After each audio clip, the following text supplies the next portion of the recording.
அனைத்து உரிமை குரல் நண்பர்களுக்கும் வணக்கம். நாம் தமிழ் கட்சியின் தலைமை ஒருங்கிணைப்பாளரான சீமானை சீண்டும் நடிகை கஸ்தூரி இது குறித்து அந்த வீடியோல முழுமையாக பார்க்க போறோம். வாங்க பார்க்கலாம். நடிகை கஸ்தூரி பாத்தீங்கன்னா வெறும் நடிப்புன்னு இல்லாம நிறைய அரசியல் நிகழ்வுகளை பங்கு பெறதும், அதற்கு பிறகு பணம் வாங்கி கொண்டு யாரை பத்தி விமர்சனம் பண்ணணும் அப்படின்னு அந்த கட்சி நபர்கள் சொல்றாங்களோ அவங்களை பற்றி கடுமையான வார்த்தைகளை விமர்சிப்பதும், உதாரணத்துக்கு திமுக கட்சி மேடையில் ஏறி நாம் தமிழ் கட்சியின் தலைமை ஒருங்கிணைப்பாளர் சீமானையும் நிர்வாகிகளையும் பாத்தீங்கன்னா ரொம்பவே அவதூறான வார்த்தைகளை பேசியிருக்காங்க நடிகை கஸ்தூரி. கொஞ்ச நாளாகவே நடிகை கஸ்தூரி பாத்தீங்கன்னா பிக் பாஸ் நிகழ்ச்சியிலிருந்து வந்த பிறகு நடிகர் கமல்ஹாசனுக்கு ஆதரவாகவும், அதற்கு பிறகு திமுக மற்றும் காங்கிரஸ் கட்சியை விமர்சித்து நிறைய வார்த்தைகள் பேசிட்டு இருந்தாங்க. அதற்கு பிறகு கமல்ஹாசனுக்கும் திமுக கட்சிக்கும் ஒரு நல்ல நட்பு ஏற்பட்ட காரணத்தினால தற்போது கஸ்தூரி பாத்தீங்கன்னா திமுக கட்சிக்கு ஆதரவாகவும் நாம் தமிழ் கட்சியில் இருக்க அனைவருமே பாத்தீங்கன்னா தகாத வார்த்தைகளை பேசிட்டு வந்துட்டு இருக்காங்க.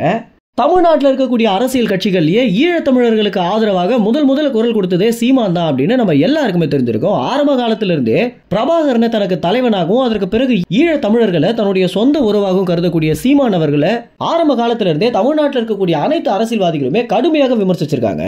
ஏன்னா இந்த ஈழத்தமிழர்களுக்கு ஆதரவாக சீமான் பேசுற ஒரு காரணத்தினால தமிழ்நாட்டு மக்கள் பெரிதளவில் சீமானுக்கு ஆதரவு கொடுக்குறாங்க அப்படின்னும், அதற்கு பிறகு தமிழ்நாட்டுடைய அதிகபட்ச நம்பிக்கையை சீமான் சம்பாதிச்சு வந்துட்டு இருக்காரு அப்படின்ற ஒரு காரணத்தினால தான் ரொம்பவே கடுப்பான அரசியல்வாதிகள் ஈழத்தமிழர்களை வச்சு சீமான் அரசியல் பண்றாரு, ஈழத்திலிருந்து சீமானுக்கு கோடி கோடியாக பணம் வருது அப்படின்னு ஏகப்பட்ட விமர்சனத்தை முன் வச்சிருக்காங்க. அது மட்டும் இல்லாம ஈழத்திலிருந்து வெளிநாட்டுக்கு போன நிறைய மக்கள் பாத்தீங்கன்னா சீமானுக்கு கருப்பு பணமாக நிறைய பணத்தை கொடுத்துட்டு வந்துட்டு இருக்காங்க அப்படின்ற ஒரு முத்திரையை குத்திருக்காங்க.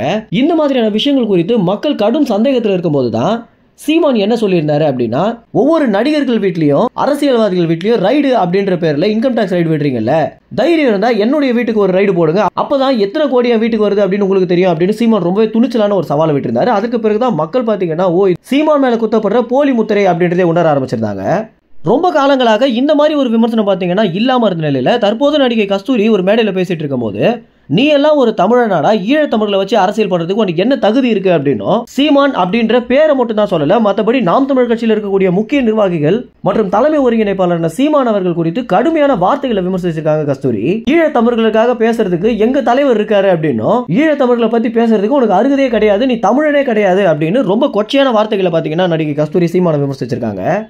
கஸ்தூரி பேசியிருப்பது நாம் தமிழ் கட்சி மத்தியில் ரொம்பவே கோபத்தை எழுப்பியிருக்கு அப்படின்னே சொல்லலாம். ஏன்னா கஸ்தூரி பாத்தீங்கன்னா தமிழர்களுக்கு ஆதரவாக பேசுறேன் அப்படின்னு பல மேடைகள்ல சீமானுக்கு சாதகமாகவும் பேசியிருக்காங்க. ஆனா தற்போது திமுக அல்லது பாஜக ஏதோ ஒரு கட்சியில தான் பாத்தீங்கன்னா பணத்தை வாங்கிட்டு சீமான் குறித்து இப்படி அவதூறாக பேசிட்டு வந்துட்டு இருக்காங்க. உதாரணத்துக்கு குஷ்புவை எடுத்துக்கிட்டோம் அப்படின்னு சொன்னா அவங்க பாஜகவுடைய நிர்வாகி, அதனால சீமானை விமர்சிக்கிறாங்க அப்படின்னு ஒரு தரப்பு மக்கள் அவங்களுக்கு சாதகமாக பேசினாலும், இந்த மாதிரி வெறும் பணத்தை வாங்கிட்டு ஏதாவது ஒரு அரசியல் தலைவனை குறித்து விமர்சிப்பது அப்படின்றது ரொம்ப கண்டனத்துக்குரியது அப்படின்னும், கஸ்தூரி மேல நடவடிக்கை எடுக்கிறதுக்காக நாம் தமிழ் கட்சியில் இருக்கக்கூடிய மகளிர் பாசறை பாத்தீங்கன்னா காவலர்களிடம் புகார் கொடுக்க போறாங்க அப்படின்ற வரைக்கும் நமக்கு தகவல் வந்திருக்கு. மேலும் இந்த தகவல் குறித்து முழு விவரங்களை தெரிஞ்சுக்கிறதுக்கு நம்ம உரிமை குரல் சேனலை சப்ஸ்கிரைப் செய்யுங்க. நன்றி, வணக்கம்.